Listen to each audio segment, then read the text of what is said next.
December মাসের শুরুর দিকটা থেকেই শুরু হয়ে যায় নানান রকম কেক বানানো এবং কেক খাওয়া।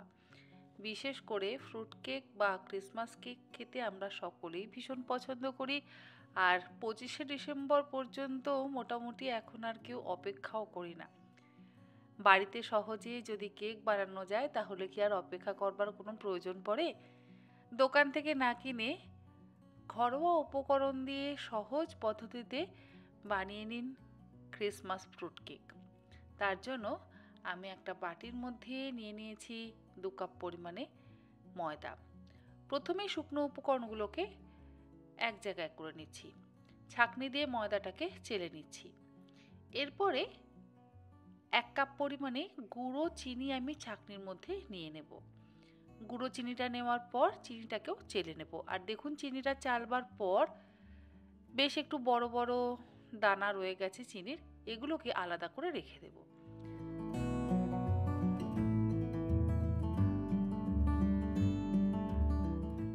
চিনিটা ছাঁকা বা চালা হয়ে যাওয়ার পর এর মধ্যে আমি দিয়ে দিলাম 2 চা চামচ পরিমাণে কফি পাউডার, তার সাথে দিয়ে দিলাম 1 চা চামচ পরিমাণে বেকিং পাউডার আর হাফ চা চামচ পরিমাণে বেকিং সোডা। সমস্ত শুকনো উপকরণ একসাথে ভালো করে মিশিয়ে আলাদা করে রেখে দিচ্ছি। এরপরে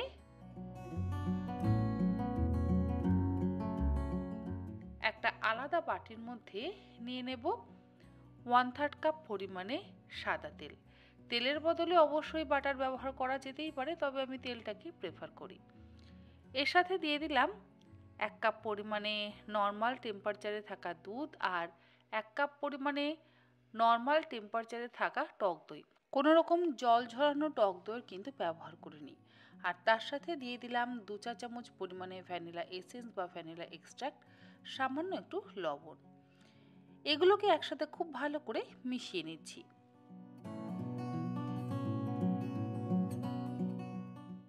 ডিম ছাড়া কেক বানানো ভীষণ সহজ। ডিম ফ্যাটানোর কোনো ঝামেলা থাকে না, শুধু এই টক দই, দুধ, তেল আর একটু ভ্যানিলা এসেন্স এবং লবণ দিয়ে সুন্দর করে ফেটিয়ে নিয়ে তার মধ্যে শুকনো উপকরণগুলো মিশিয়ে দিলেই মোটামুটি কেকের প্রিপারেশান তৈরি হয়ে যায়। আর ডিম দিয়ে যদি কেক বানাতে হয় তাহলে ডিমটা ফেটাতে বেশ অনেকক্ষণ সময় লাগে। যাই হোক, লিকুইড উপকরণগুলো ভালো করে ফেটিয়ে নেওয়া হয়ে যাওয়ার পর এবারে আমি অল্প অল্প পরিমাণে যে ময়দা, চিনি এবং বেকিং পাউডার, বেকিং সোডার মিশ্রণটা করে রেখেছিলাম সেটা দিয়ে দিয়ে ভালো করে ফেটিয়ে নিচ্ছি। একবারে পুরোটা দিলেও হয়, তবে আমি অল্প অল্প করে ফেটিয়ে নিচ্ছি।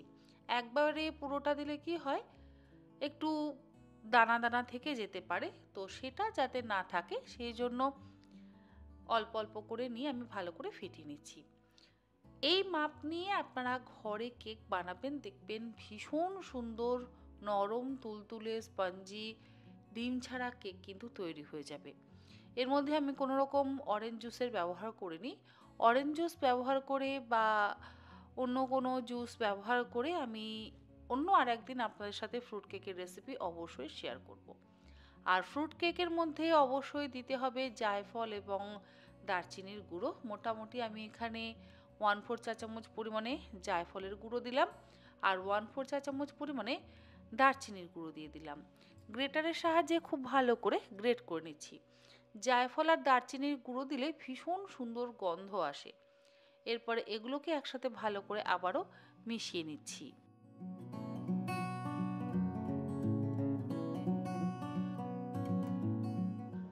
সব কিছু একসাথে ভালো করে মেশানো হয়ে যাওয়ার পর এবারে একে একে আমরা ফ্রুটসগুলোকে এর মধ্যে মিশিয়ে নেব।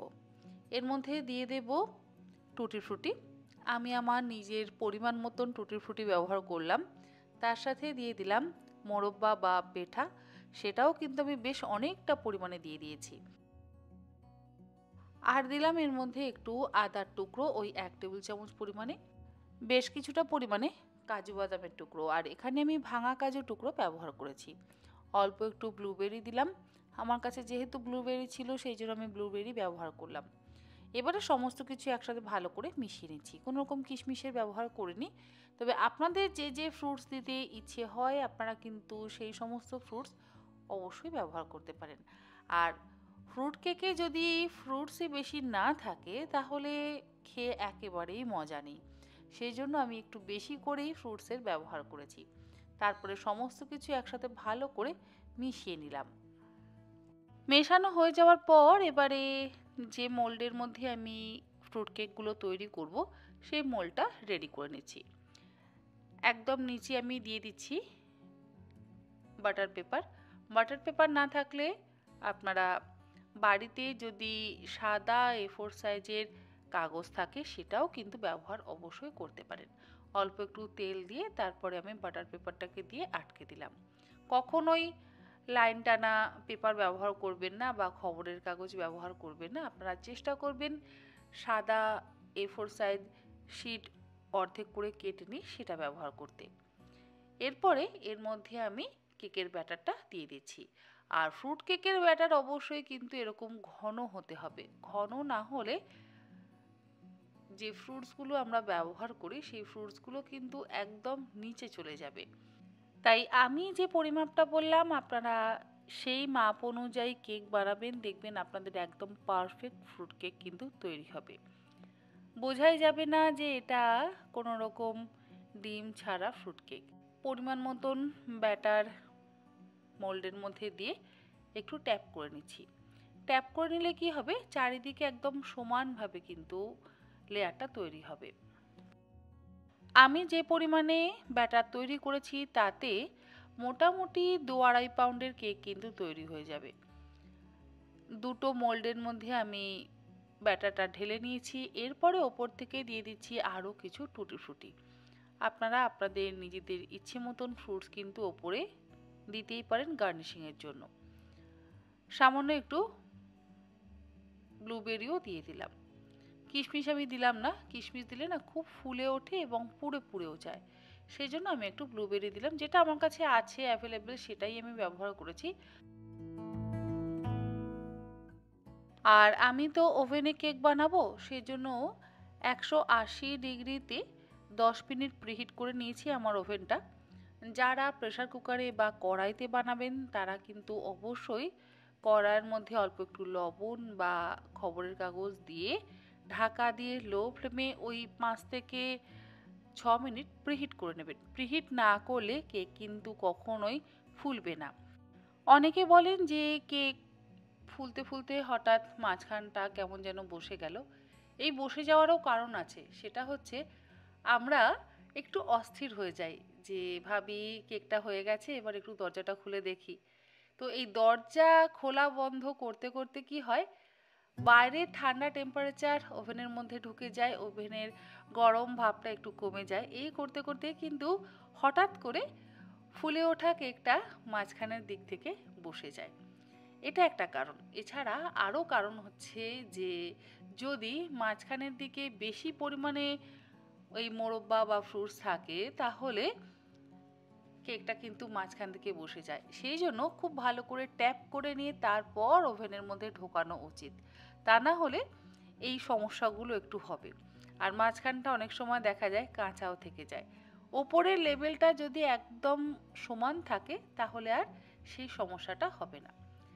আমি 180 ডিগ্রিতে 50 মিনিট কেক দুটো বেক করে নিয়েছি। 50 মিনিট পর আমি কেকটা ওভেন থেকে বের করছি। যারা মাইক্রো ওভেনে করবেন তারাও কিন্তু অবশ্যই কনভেকশন মোডে প্রথমে 10 মিনিট প্রিহিট করে নেবেন, তারপরে 180 ডিগ্রিতে 45 থেকে 50 মিনিট বেক করবেন। ওটিজিতেও তাই। দেখুন আমাদের ফ্রুট কেক কিন্তু একদম তৈরি। আর ঠান্ডা হয়ে গেলে তারপর আনমোল্ড করতে হবে। গরম অবস্থাতে কখনোই কেক আনমোল্ড করবেন না কেক টিন থেকে। আমার ঠান্ডা হয়ে যাওয়ার পর তারপর আমি আনমোল্ড করছি। আর দেখুন একদম পারফেক্ট ফ্রুট কেক কিন্তু তৈরি হয়েছে। একটা তো আনমোল্ড করে নিয়েছি, আর একটাও আমি আনমোল্ড করছি। দেখুন খুব সহজে কেক বেরিয়ে এলো। আর যেহেতু ঠান্ডা হয়ে গেছে সেই জন্য আমি এই বাটার পেপারটাকেও তুলে নিচ্ছি। কত সুন্দর ঘরোয়া উপকরণ দিয়ে তৈরি হয়ে গেল নরম তুলতুলে স্পঞ্জি ক্রিসমাস ফ্রুট কেক। আশা করি আমার আজকের এই ফ্রুট কেকের রেসিপি আপনাদের ভালো লাগলো। ভালো লাগলে আপনারা এই রকমভাবে যে কোনো দিন ফ্রুট কেক বাড়িতে বানিয়ে সকলকে খাওয়ান। বিশেষ করে বাচ্চাদের স্কুলের টিফিনেও কিন্তু আপনারা এরকম ফ্রুট কেক বানিয়ে দিতে পারেন। আজকের মতন এই পর্যন্ত। এরকম আরও অনেক নিত্য নতুন রেসিপি নিয়ে আমি হাজির হয়ে যাব। আপনারা সকলে ভালো থাকবেন, সুস্থ থাকবেন। ধন্যবাদ।